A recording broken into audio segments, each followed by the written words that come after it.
शिवाय।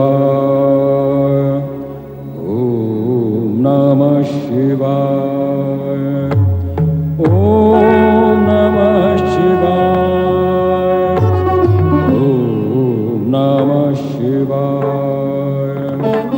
ओम नमः शिवाय। ओम नमः शिवाय। ओम नमः शिवाय। ओम नमः शिवाय। ओम नमः शिवाय। ओम नमः शिवाय।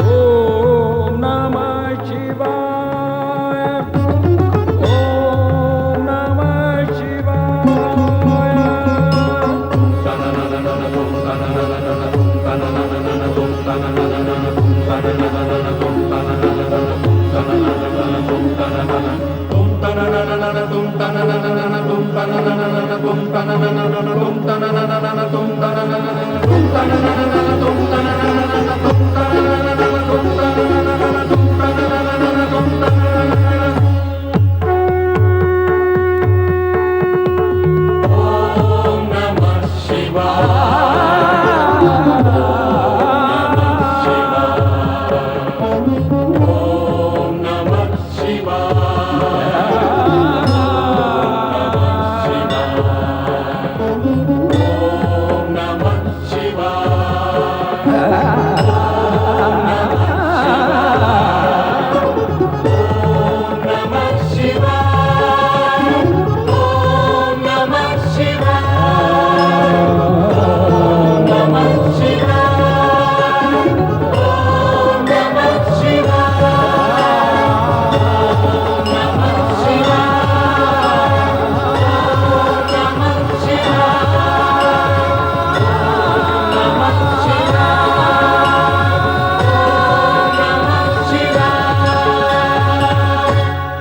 ओम नमः शिवाय। ओम नमः शिवाय।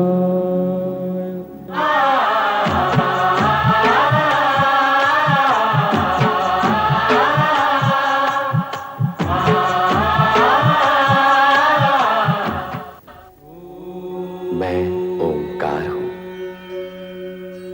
जगत में व्याप्त संपूर्ण त्रिगुणात्मक गतिविधियों का प्रथम एवं प्रत्यक्ष दृष्टा। मेरी दिव्य दृष्टि से जगत का कोई भी परमाणु अछूता नहीं। मैंने देखा कि शक्ति स्वरूपा सती ने प्रजापति दक्ष के यहां जन्म लेकर सृष्टि के रचना क्रम में एक नवीन अध्याय को आरंभ किया। सूर्य की ओजस्विनी किरणों की भांति कन्या सती युवती सती के रूप में बहनों और सहेलियों के लिए विनोद और हास परिहास का विषय बन गई। और तब शिव जी ने स्वप्न में प्रकट होकर सती की अपूर्णता को पूर्ण करने तथा मन की शांति के निमित्त पार्थिव शिवलिंग की आराधना करने का मार्ग सुझाया। अपने स्वप्न को माता वीरणी से कह सुनाया सती ने, और वो नदी किनारे ओम नमः शिवाय के पंचाक्षरी मंत्र का जाप करने में निमग्न हो गई। किंतु दक्ष को अपनी प्रिय पुत्री का इस प्रकार कठोर तपस्या करना नहीं रुचा। भूतल और भूतल से परे विभिन्न क्षेत्रों में विभिन्न गतिविधियां सक्रिय होती रहीं। नृत्य गान के स्वरों से झंकृत इंद्र सभा के बाहर कामदेव देवर्षि नारद पर अपने बाणों का प्रहार करने को प्रस्तुत होते हैं। किंतु नारायण भक्त नारद कामदेव को रीति नीति के प्रसंग में भ्रमित कर काम बाण को संध्या जैसी सुपात्र के लिए उपयोग करने की मंत्रणा देकर अपनी सुरक्षा की व्यवस्था करने में सफल होते हैं। बाण से आहत संध्या काम पीड़ित और भ्रमित होकर भटकने लगती है। सम्मुख आए हर प्राणी को काम की दृष्टि से देखती हुई वो ब्रह्मा के समक्ष आती है। ब्रह्मा भी भावावेश में संध्या की ओर आकर्षित होते हैं। शिव जी नेत्र खोलकर स्थिति का भान करते हैं और ब्रह्मा को इस कुकृत्य व अनुचित आचरण के लिए प्रताड़ित करते हैं। यद्यपि यह अप्रिय घटना कामदेव के कारण ही घटित हुई, पर संध्या इससे प्रभावित होकर आत्मग्लानि की अग्नि में जलते हुए आत्महत्या तक करने के लिए तत्पर हो गईं। ऐसी स्थिति में ब्रह्मा जी संध्या को इस मानसिक पीड़ा से उबारने के लिए वशिष्ठ को प्रेरित करते हैं कि वे संध्या को शिव साधना के द्वारा मुक्ति का मार्ग बताएं।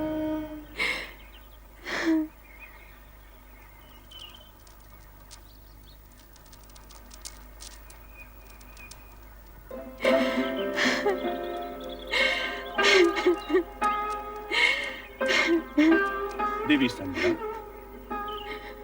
मैं वशिष्ठ ऋषि हूं। सृष्टिकर्ता ब्रह्मा जी ने मुझे तुम्हारे पास तुम्हारे क्रोध शोभ शमन के निमित्त भेजा। जब मेरे इष्ट देव शिव शंकर जी मुझसे कुपित हो गए हैं, तो मेरे इस जीवन का अर्थ ही क्या है? क्रोध शोभ शमन के उपरांत भी मेरे होने का क्या प्रयोजन? तुम्हारी प्रश्न पहली में ही तुम्हारा उत्तर भी है, अर्थात इष्ट देव शिव शंकर जी का कोप यदि तुम्हारा दुख है तो उन्हीं की प्रशंसा से तुम्हारा सुख भी हो सकता है। उनके कोप को शांत करने के लिए मुझे क्या करना होगा? देवादिदेव शिव शंकर जी की तपस्या। शिव शंकर जी अकेले ही धर्म अर्थ काम मोक्ष के आदि कारण है, आदि सृष्टा है, अद्वितीय है, पुरुषोत्तम है। उनसे तुम्हें सब कुछ मिल जाएगा। ओम नमः शिवाय इस मंत्र का जाप तब तक करती रहो जब तक शिव जी स्वयं प्रकट होकर तुम्हारा उद्धार करने के लिए बाध्य न हो जाए। मैं अवश्य करूंगी। अपने चित्त में ऐसा शुभ उद्देश्य लेकर तुम देवादिदेव शिव शंकर जी का चिंतन करो कि वो तुमसे प्रसन्न होकर स्वयं तुम्हें तुम्हारा अभिष्ट फल प्रदान करे। आपके मार्गदर्शन के लिए मैं अत्यंत आभारी हूँ। आपके आदेशानुसार शिव आराधना करके देवाधिदेव शिव शंकर जी को मैं अवश्य प्रसन्न करूंगी।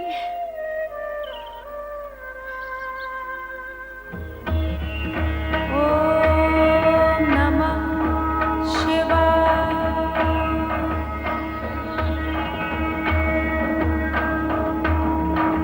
ओम नमः शिवाय। ओम नमः शिवाय। ओम नमः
वरदान मांगो।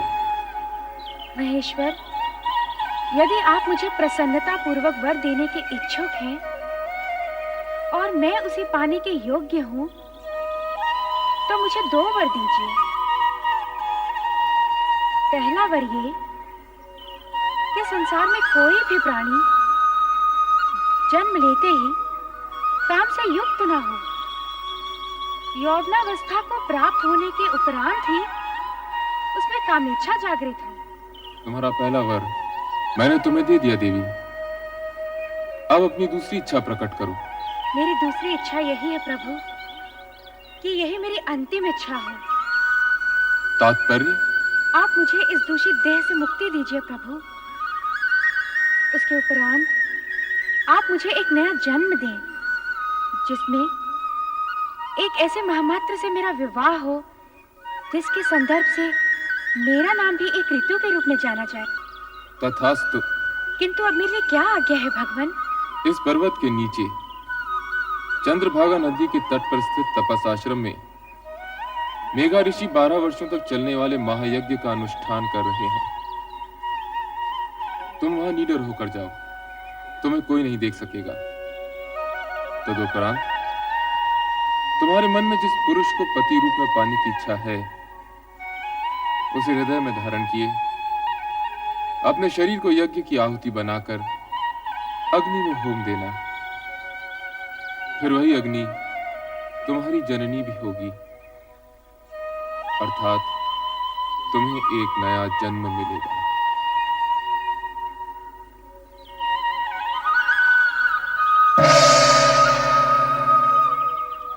मेघा ऋषि, ओम आदित्याय नमः।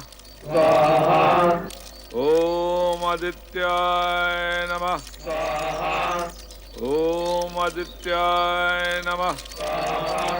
ओम आदित्याय नमः। ओम आदित्याय नमः। ओम सदाशिव का आशीर्वाद प्राप्त कर उन्हीं के बताए मार्ग पर चलती देवी संध्या मेघा ऋषि के आश्रम पहुंच गईं, जहां महायज्ञ चल रहा था। सभी के लिए अस्तित्वहीन अदृश्य संध्या ओम नमः शिवाय का जाप करते हुए यज्ञाग्नि की ओर बढ़ती गई और अंततः उसी में समा गई। तत्पश्चात यज्ञ की अग्नि से उभरा लाल प्रकाश देखते ही देखते पूरी तरह 2 भागों में फैल जाता है।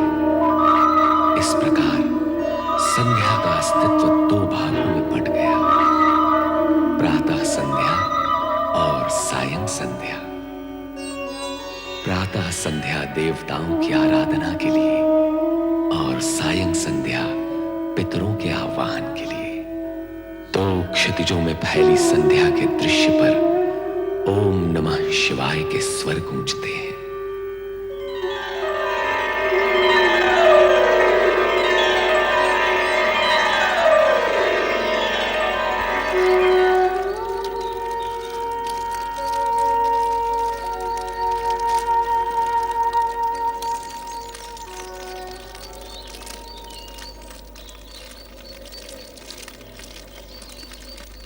कौन है ये? कौन नारी है ये? प्रणाम ऋषिवर। कौन मायावी हो तुम? इस पवित्र अग्नि से प्रकट होने की धृष्टता तुमने कैसे की? क्यों की? क्या प्रयोजन है तुम्हारा? उत्तर दो। मैं आपकी पुत्री हूँ पितृवर, आपके आशीर्वाद की आकांक्षिणी हूँ। धर्म, नीति, मर्यादा और व्यवहार के नाते मैं तुम्हारे प्रणाम और चरण स्पर्श के लिए तुम्हें दीर्घायु और सदैव प्रसन्न रहने का आशीर्वाद तो दे सकता हूँ, किंतु अकारण पितृत्व का अधिकार नहीं दे सकता। भला तुम मेरी पुत्री और मैं तुम्हारा पिता कैसे हुआ? भगवान शिव की अनुकंपा और कृपा के कारण ही यह संबंध स्थापित हुआ है पितृश्रेष्ठ। कल्याणी, बार बार मुझे पिता संबोधित कर क्या तुम मेरे पितृ भाव की परीक्षा ले रही हो? आप त्रिकालदर्शी हैं। आपको इस सत्य का ज्ञान तो अवश्य होगा कि मैं कौन हूँ, और आपको ये भी ज्ञात होगा कि आपकी परीक्षा लेने की क्षमता मुझ में नहीं है। हाँ भागे, क्या तू हमारे ज्ञान और जप तप को चुनौती देने आई है? नहीं पितृवर नहीं, अपने पिता के प्रति ये दुष्टता कैसे कर सकती हैं?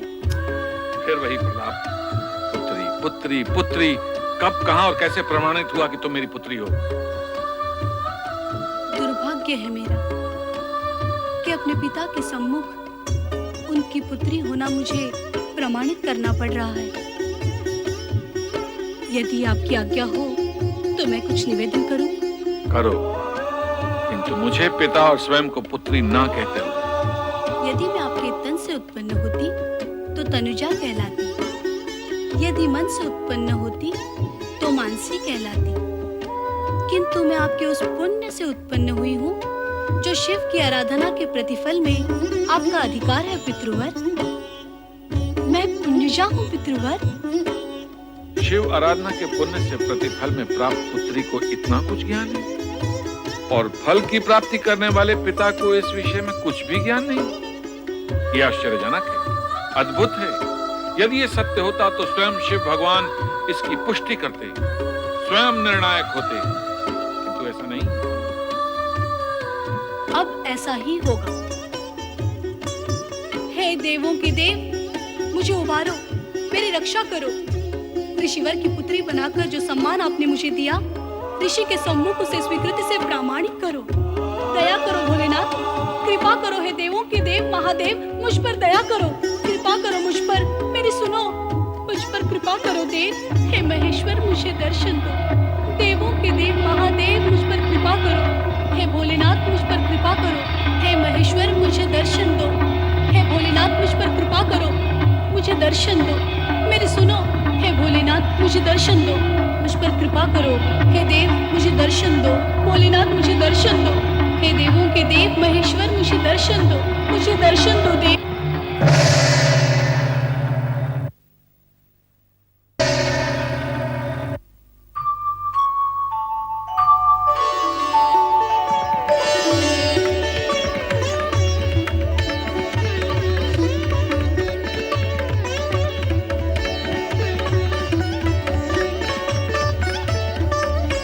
मेघऋषि, मेरा प्रकट होना पर्याप्त है अथवा भी आपको प्रमाण की आवश्यकता है? आपके प्रकट होने से ही सत्य प्रकट हो गया भोले भंडारी। तो फिर अपनी पुत्री का नामकरण कीजिए, उसे आशीर्वाद दीजिए। प्रभु, मैं आपकी आधी आज्ञा का ही पालन कर पाऊंगा। इसका नामकरण करके आशीर्वाद देने का कार्य तो स्वयं आप ही करेंगे। सूर्य की आभा है इसके मुख, अर्थात अरुण जैसी धरती से इसका मुखमंडल दीप है। इसलिए मैं इसका नाम अरुणधति निश्चित करता हूं। भगवान शिव शंकर की जय, देवी अरुंधति की जय, भगवान शिव शंकर की जय, देवी अरुंधति की जय। मेघऋषि, आपको देवी अरुंधति जैसी पुत्री प्राप्त हुई, इस सौभाग्य के लिए बधाई।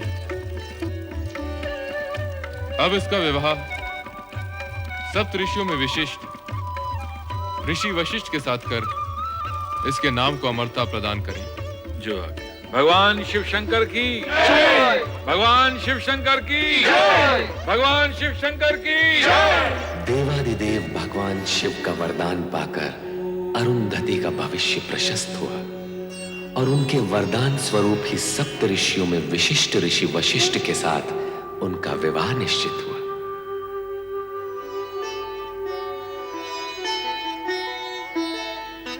कितना शुभ दिन है आज। वशिष्ठ मुनि के साथ देवी अरुंधति का विवाह हो रहा है। शुभ ही शुभ है ऋषिवर, किंतु ये समझ में नहीं आता कि शिव शंकर ने सप्त ऋषियों में से जानते हुए भी इस वर का चुनाव क्यों किया? ऋषि विश्वामित्र भी तो कम ज्ञानी ध्यानी नहीं थे। उनका तप तो देवताओं की ईर्ष्या का कारण है। हाँ, ये विचार तो मैंने भी किया था, किंतु उत्तर कौन दे? इसका उत्तर मैं दूंगा। भगवान शिव के निर्णय में शंका का प्रश्न ही नहीं उठता। संपूर्ण जगत में समता, ममता और मित्र भाव के रखने के कारण विश्वामित्र उच्च कोटि के तपस्वी हैं, किंतु वशिष्ठ समस्त जगत के कल्याण की कामना के लिए, अपनी विशिष्टता के लिए सर्वश्रेष्ठ है।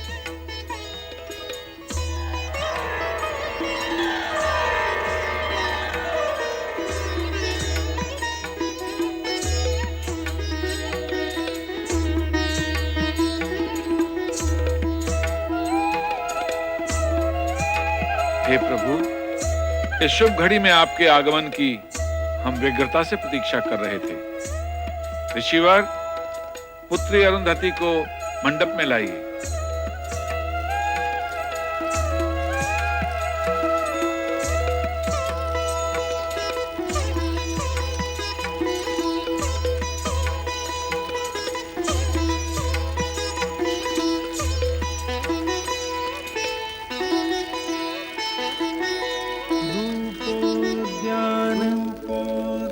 प्रफुल्ल प्रलिका कलिका केन्दु निम्बानन तन्वंगी शुभाः सुरसिका क्रीडा संरतिः शोभावारिधिनि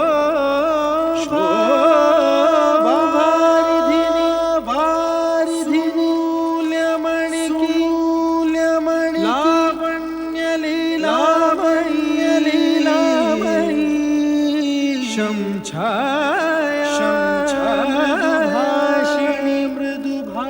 मृगदृगी भूयात् सदा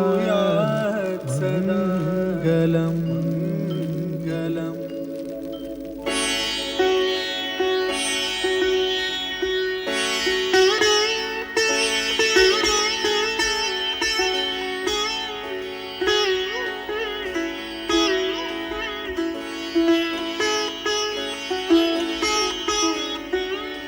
देवी अरुंधति, मेरे जीवन में आनंद की फुहार बनकर आई हो तुम, हर्ष की वर्षा बनकर आई हो तुम, और उससे भी पहले श्रद्धा और भक्ति का सगुण रूप हो तुम। वो रूप पाने के लिए जो कष्ट तुमने सहे हैं, उनका वर्णन करना असख्य है। तुम महान हो, श्रद्धा की पात्र हो, मेरा तुम्हें बार बार नमन। मुझे लज्जित न करिए स्वामी। संध्या का प्रायश्चित और अरुंधति का ये रूप आप ही के कारण संभव हुआ है। यदि आप मुझे शिव भक्ति की महिमा न सुनाते, देवादिदेव शिव शंकर को मनाने का मंत्र न देते,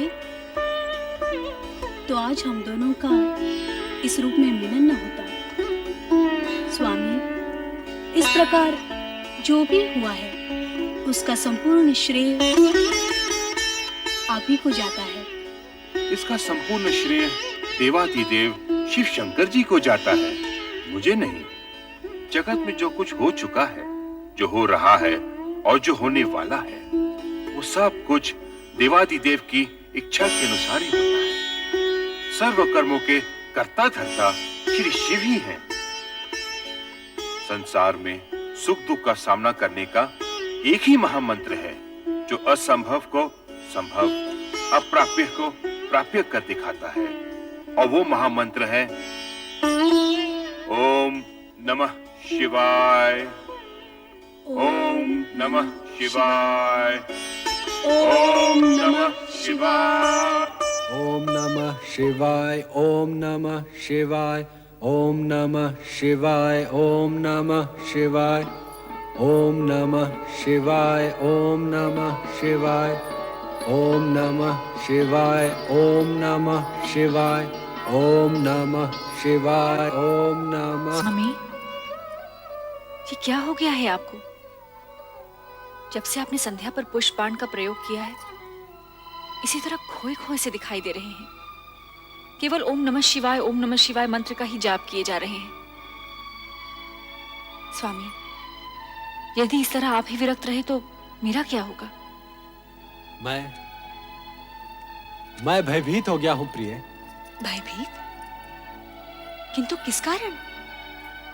मैंने संध्या पे जो पुष्प बाण का प्रयोग किया था, उसके परिणाम से तो तुम भली भांति परिचित हो। कहीं ऐसा ना हो कि इस परिणाम का प्रकोप मुझे भुगतना पड़े। नहीं स्वामी, आपने तो केवल अपने कर्तव्य का पालन किया है, और कर्तव्य भावना से ऊंचा होता है। निसंदेह ये कोई अपराध नहीं है। परंतु रति, यदि भविष्य में कोई ऐसी अमंगल घटना घटित हो गई तो क्या होगा? नारायण नारायण। पुष्पधनवा भ्राता कामदेव, मुझे देखकर इस प्रकार आंखें चुराकर कहां भाग रहे हो? और देवी रति कहां अदृश्य हो गई? प्रणाम देवर्षि। नारायण नारायण। मैं तो तुम्हारा भ्राता हूं कामदेव, मुझे देवर्षि का सम्मान देकर लज्जित न करो। सम्मान तो आपको देना ही चाहिए। अच्छा, अब मुझे प्रस्थान के लिए आज्ञा दीजिए। अरे भाग कर रहे हो भ्राता? मेरी पूरी बात तो सुन लो। आज्ञा कीजिए भ्राताश्री। अपने पुष्प बाणों से विचलित करके तुमने संध्या का तो कल्याण कर ही दिया। नारायण नारायण। कल्याण? वो कैसे? देवर्षि, ऐसा प्रतीत होता है कि संध्या पे किए इस प्रयोग का मुझे प्रायश्चित करना होगा। नहीं कामदेव, तुम्हारे इस पुष्प बाण के प्रयोग से संध्या का यज्ञ में पुनर्जन्म हुआ है। इस प्रकार संसार को 2 संध्याएं प्राप्त हुई हैं, एक प्रातः संध्या और एक सायं संध्या। आपके कहने का तात्पर्य ये है कि संध्या की रचना में मेरा भी योगदान है? निश्चित ही। केवल इतना ही नहीं, संध्या महासती अरुंधति के रूप में महर्षि वशिष्ठ की पत्नी बन गई है। भ्राता, अब अपने पुष्प बाणों का प्रयोग किस पर करने की सोच रहे हो? देवर्षि, मुझे ये चिंता सताए जा रही है कि कहीं मेरे पुष्प बाणों के प्रयोग से किसी का अनर्थ ना हो जाए। अर्थात ये कि अब मैं अपने पुष्प बाणों का प्रयोग सोच समझ कर करूंगा, जिससे भविष्य में मैं किसी विपदा में न उलझूं। भ्राता, व्यर्थ की चिंता न करो। वर्तमान तो उज्जवल है ही, और भविष्य चराचरपति शिवशंकर के अधीन है, और यही सनातन सत्य है। मेरी बात मानो। परमपिता ब्रह्मा ने जो तुम पर दायित्व सौंपा है, उसे अपना कर्तव्य मान पुष्प बाणों का उचित समय पर उपयोग करते चलो। यही तुम्हारा धर्म है और कर्म भी। नारायण नारायण। ओम नमः शिवाय। ओम नमः शिवाय। परमपिता ब्रह्मदेव की जय हो। ओम नमः शिवाय। आओ नारद, तुम्हारा स्वागत है पुत्र। देवर्षि, इस बार क्या समस्या लेकर आए हैं? समस्या नहीं, मन में एक प्रश्न लेकर आपके दर्शन के लिए आया हूं मैं परमपिता। तुम तो स्वयं साक्षात प्रश्न हो। तुम्हारे आने का अर्थ है प्रश्न सन्मुख आ गया। पूछो, क्या पूछने के इच्छुक हो? मैं अभी भ्राता कामदेव से मिलकर आ रहा हूं। संध्या प्रकरण के पश्चात वे अत्यंत विचलित रहने लगे हैं। अब वे अपने पुष्प बाणों का उपयोग करने से भयभीत होते हैं। ये उचित ही है नारद। उस समय तो कामदेव किसी तरह बचकर भाग निकला, किंतु अब उसे बहुत सोच समझकर अपने पुष्प बाणों का प्रयोग करना होगा। कामदेव को विवेक से अपनी शक्ति का प्रयोग करना चाहिए। आप सत्य ही कह रही हैं देवी सरस्वती, परंतु कामदेव ने अपने पुष्प बाणों का जो प्रयोग संध्या पर किया था, वो तो शुभ ही रहा। देवी संध्या अब सती अरुंधति बन गई है और ऋषि वशिष्ठ के आश्रम की शोभा बढ़ा रही है। हाँ, सो तो है। भगवान शिव के प्रत्येक कार्य का उद्देश्य उत्तम होता है, चाहे कुछ समय के लिए वो दुखदायी ही क्यों ना दिखाई दे। देवी, मेरे पहले प्रश्न का समाधान तो हो गया, परंतु दूसरा प्रश्न क्या है, वो भी पूछ लो। आपकी पौत्री, मेरी भतीजी दक्ष पुत्री सती बेचारी अपने पिता की इच्छा के विरुद्ध शिव आराधना कर रही है। उसका क्या होगा? शिव आराधना का परिणाम तो कल्याणकारी ही होता है। इस विषय में कभी कोई शंका मन में मत लाओ नारद। परंतु आप भ्राता दक्ष को समझाते क्यों नहीं कि सती की शिव भक्ति का विरोध करना छोड़ दे? ये असंभव है नारद। दक्ष अपना स्वभाव कभी नहीं छोड़ेंगे। अर्थात सती को अपने तप के बल पर ही पिता के विरोध का सामना करते हुए अपना अभीष्ट प्राप्त करना होगा। हाँ नारद, जो हो रहा है शिव की इच्छा से हो रहा है। तुम इस विषय में चिंता करना और प्रश्न उठाना छोड़ दो। ओम नमः शिवाय। नमः शिवाय। ओम नमः शिवाय। सर्वेश्वर भोलेनाथ, क्या मेरी आराधना में कोई त्रुटि रह गई है या आप मेरी धैर्य की परीक्षा ले रहे हैं, ये मैं नहीं जानती। किंतु स्वामी, आप मुझे शीघ्र ही दर्शन दीजिए। मेरी आंखें आपके दर्शन के लिए तरस रही हैं स्वामी, तरस रही हैं। ओम नमः शिवाय। शिव शिव शिव शिव शिव शिव शिव। ओम यहाँ तो किसी की परीक्षा हो रही है और किसी की परीक्षा और आराधना में विघ्न डालना उचित नहीं है नारद। चुपचाप यहाँ से निकल चलो। नमः शिवाय। नारायण नारायण। भ्राता दक्ष का महल तो सूना पड़ा है, कहाँ गए होंगे सब लोग? चलो नारद, भावज वीरणी के कक्ष की ओर, कदाचित वहां भेंट हो जाए। नारायण नारायण।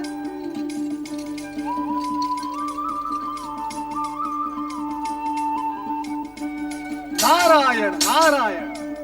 प्रणाम भावज वीरणी, अपने देवर नारद का प्रणाम स्वीकार करें। विराजिए देवर्षि। नारायण नारायण।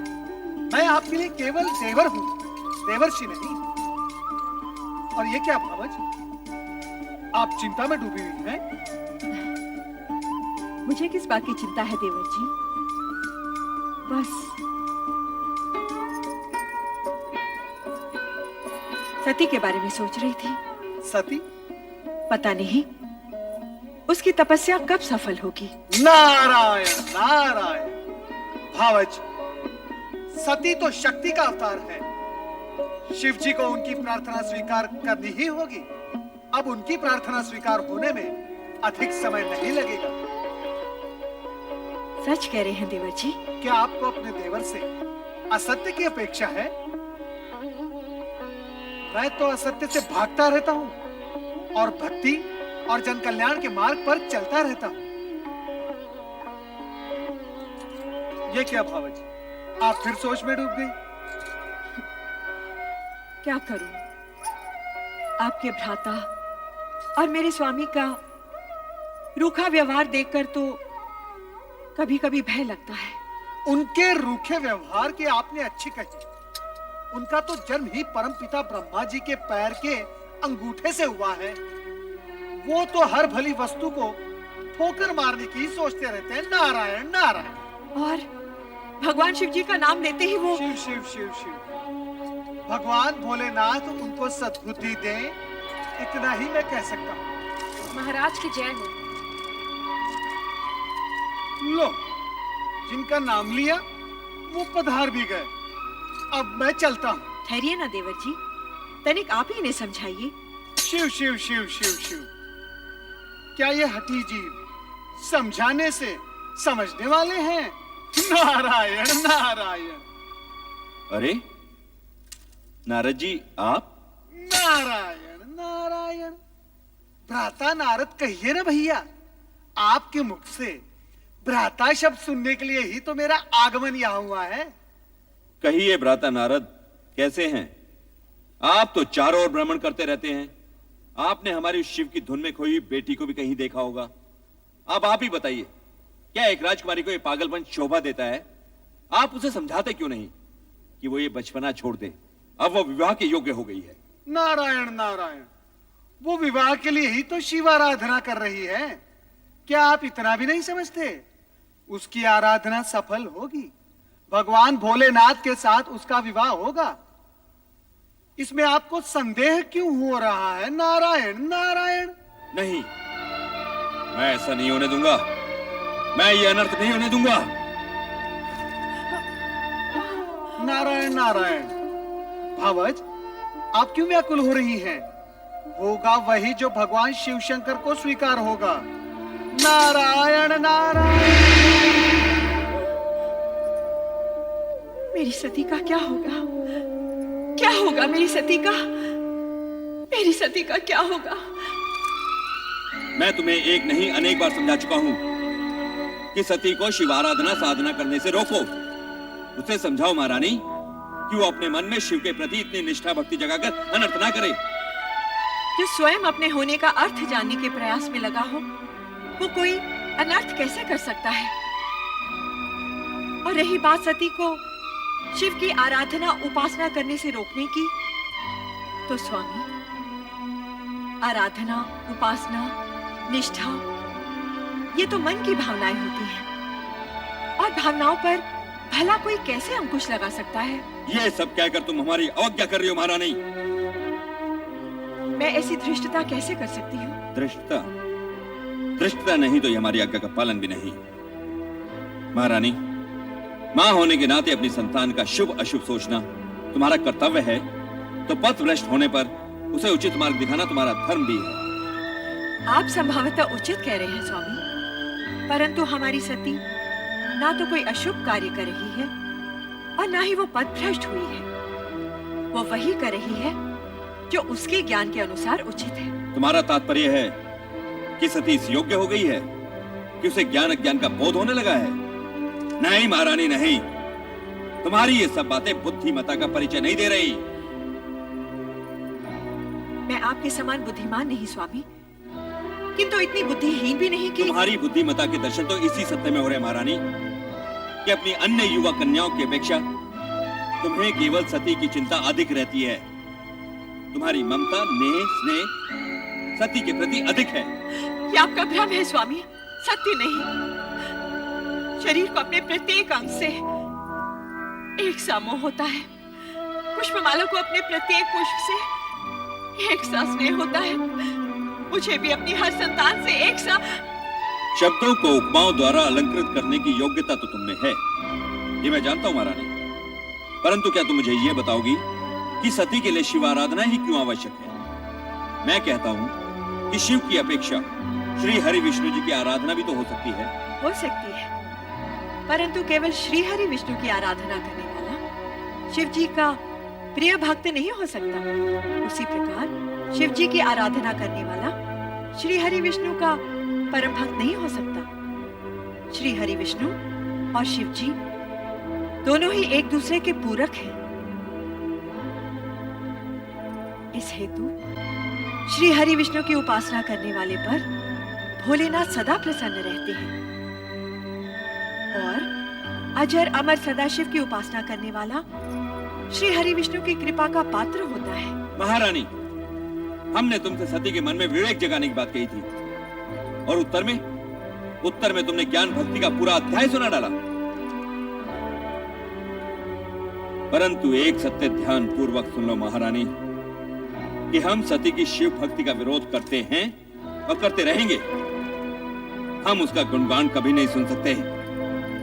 हमें शिव से घृणा है, घृणा।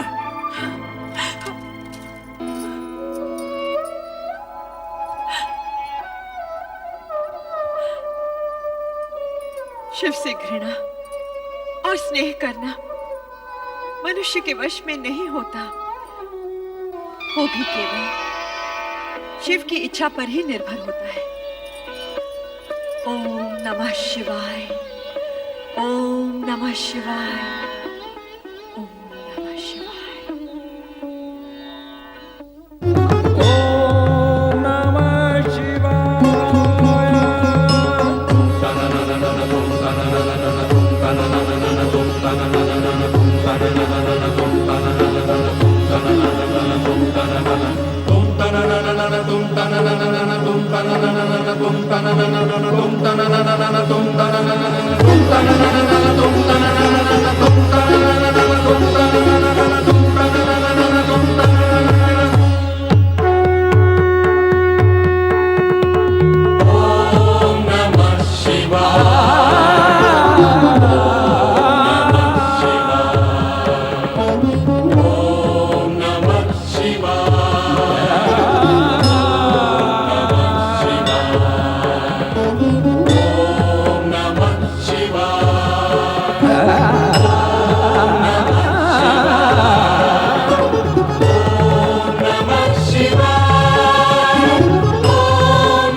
शिवाय।